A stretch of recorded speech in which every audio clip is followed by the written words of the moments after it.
I'm from Argentina. Okay. At the age of 16, my parents come from a very poor family. We lived in a small little village of like 18,000 people, about 2 hours away from Buenos Aires, the main city. And at the age of 16, I was tired, just saturated with this bullshit of working a job, following the career path that you were meant to follow. Because I realized one thing, bro. I realized all these people that are giving me advice, do I want to live the life that they live? And when the answer was no, then I wouldn't listen to them. So when my parents said, hey, you should do this, you should go to this university, you should go to this location, you should hang out with these people, you shouldn't say this or you shouldn't do that. And then I evaluated the outcome of their life as much as I love them. I was like, well, I don't want the life that my parents have. I want a different life. Therefore, I have to achieve different things and I have to input different results.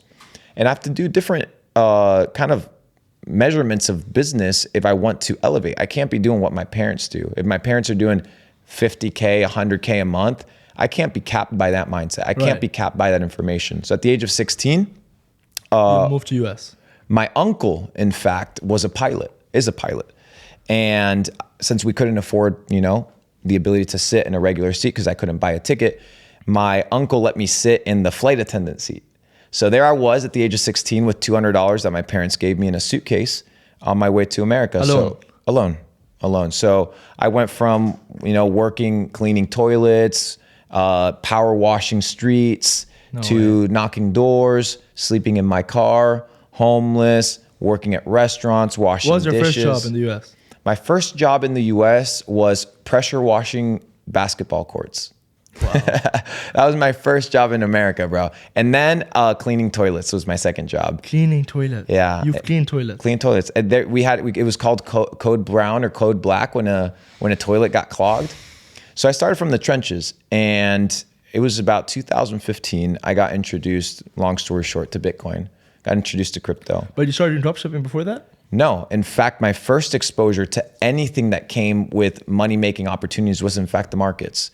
And then, of course, you have a $25,000 threshold in order for you to day trade, right? Because America has this bullshit rule that you can only trade like 3 times every couple days if you have a balance less than 25K, because they don't want people getting liquidated. So it's like, my first goal is, how can I make 25K, right? To be in a situation where I can, in fact, day trade. And I don't have to put a trade and swing it and wait for it. So I was like, I need to make more money. Right. So I started waiting tables, doing 2-3 jobs at a time, sleeping in my car, saving money. Because in the US, in many restaurants, you get paid your tips that same day. So what I would do is I would take the cash, right? I would go to Wells Fargo, the ATM, in my car. I would deposit the money. It's so vivid in my mind. I would deposit the money. It would be instantly reflected, the balance in my bank account. Yeah. And we would spend half of the budget buying crypto, right, on Bitstamp. And then the other half, it would be our advertising budget for Facebook ads for that day. So we were on a day-to-day basis. You were selling something on Facebook? Correct. So we started drop shipping probably about 6 to 7 months after I got exposed to the markets. We did extremely well 2019, 2020, made a couple $1 million, and then rolled over my entire net worth, every single penny of my net worth into crypto in 2020. In the crash of March, I remember we were playing Call of Duty. I rented a villa in Miami while everybody was freaking the fuck out about COVID. I was just chilling, making my money, making my moves. And I realized that this was my event to get rich. This was my moment. So I set all my buy orders on Bittrex and on Kraken. And I was buying order blocks of Ethereum, $10,000 every order block at like $90 a piece. Yeah. And then we were buying Cardano at half a penny. Wow. And my biggest play, of course, was, which is what I'm most famous for, is PancakeSwap. Your top 10 holder in PancakeSwap. I was a top 10 holder. I owned 1% of the not of the circulating supply, the whole supply of PancakeSwap, even though they continue adding tokens now. But I owned 1% of the supply, sub 50 cents or sub $25 million market cap, something ridiculous. And I rode that up to $2.6 billion market cap. So much so that I tattooed it on my neck. So how much did you make from that investment? Millions. It was a good opportunity. Yeah. A lot of money. Yeah. Enough to put me away for the rest of my life. Yeah. From that play alone, 30 years. I could live 30 years just from that. How much money was it? A lot. Like, you care to see the amount? Over 5. Over $5 million? Yeah. Nice. Amazing. And how much did you make from the drop shipping? Generated over 16. $16 million revenue.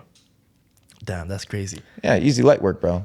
The goal is, what people don't understand is that the goal in business is to make money, but then you got to multiply the money. Yeah. And it's easier to multiply it through investments and through high risk, high yield opportunities, because when you're young, like we are, you can take risks. Yeah. You can do things that most people aren't willing to do. You can be aggressive. You don't have a family to feed. Exactly. And that's what I did. I was aggressive. But just like I made, $5 to $7 million in a day in crypto, which is where I made most of my money, I've also lost a ton of money, right? Because I realized that if you want to play big, right, and you want to make a lot of money, you have to be able to bet big as well. Yeah. And that's what people don't talk about. You see it on the news, you see it on Yahoo or CNBC, you see a fund lose $100 million or $200 million, and you don't actually think about how much money that actually is. Yeah. But that's a bet. That's a bet. So I came to realize I'm no longer in the business of doing bets for fucking drop shipping. I'm no longer betting on $50 ad sets and shit of that nature. I'm here doing 10 million plus deals. That's the game that I'm in at this point. Because since you're expending the same amount of time and energy, might as well secure a bigger bag. Yeah. I'll tell you what my biggest niche was. My biggest niche was home products. Why? Because I understood that I needed a few things in order to succeed in dropshipping. One is I needed an evergreen market. I needed to sell a product that wasn't a one-off. I couldn't have one-time customers. Consumable. I needed repeat customers with long and high lifetime value retention. I needed my customers to be worth more than fucking $14 and spending a ton of money and paying Zuck to give me these customers, because I understood how complicated it was going to be, because the model was very simple, therefore it could be replicated. Yeah. So I was like, okay, let's make our money with drop shipping. It's really good, but also we need to be adapting on everything that's back end, our SMS flows, our email marketing, our ability to build a funnel of products based on. Where'd you learn all this stuff from? Bro, it's all on the internet and it's logic. If you're thinking about a customer journey, right? Let's say you enter into my business. Yeah. A lot of this has to do with logic. People are like, oh, where did you learn this shit? Where did you read this? Sometimes you just have to sit down and analyze. Sometimes you just have to sit down and think. Most people don't think. They don't have any time to think. They're always scrolling away and they have time. They don't make it. Yeah. They don't make time to think. And when you understand that thinking is actually a skill, you begin to develop it. Yeah. Thinking is a skill set. I spent, in fact, it was about 8 to 12 months sitting around a fire. Literally, it was my job to sit around the fire and we were just masterminding. I would bring different people into my house. I would come spend a few weeks with us and we literally sit down and mastermind. I didn't make money for that period of time. We were making, 100, 200K a month, light work, but I spent my entire time developing how to think. And what I realized is with drop shipping specifically, is that in order for you to have a winning niche, you need a couple things. The first one is an evergreen ecosystem, your ability to continuously sell in perpetuity. Okay. The second thing is you need a big enough audience. Okay. So your pool of customers, if you're trying to scale to $1 million day, you can't have a 200,000 person audience. You need a big market. You need a big market. Target the masses. So that's why I was like, okay, let me sell household products because every person is going to need this in perpetuity, always and forever. 100%. So when COVID rolled around, which was our first kind of like $1 million day, was $1 million in a day. Light work. I've done $5 million in a day. Profit. It's nothing, bro. What you're looking at here, Dubai, what I'm doing is fucking pennies, dude. You look in Dubai, these motherfuckers printing $1 billion a day. So when all these kids on the internet, they're like, oh, $5 million, there's no way. Dude, you have no fucking idea the level of wealth there is out there and your pee-wee brain can't get it. It's okay. So $5 million is chump change. I see it as a stepping stone to what we're going to be doing in the future. So a lot of people are like, oh, $5 million, show the receipts. Bro, motherfuckers out here doing $1 billion a day. And the receipts are there because they've seen your projects. Oh yeah, you can see the projects. You can literally go on my highlights where I'm literally telling motherfuckers to literally buy every single thing that I bought. I told people to literally buy Bored Ape Yacht Club at 4 ETH, where I was literally buying them up. People didn't listen. I told people to cash out of crypto at $4,000 in ETH.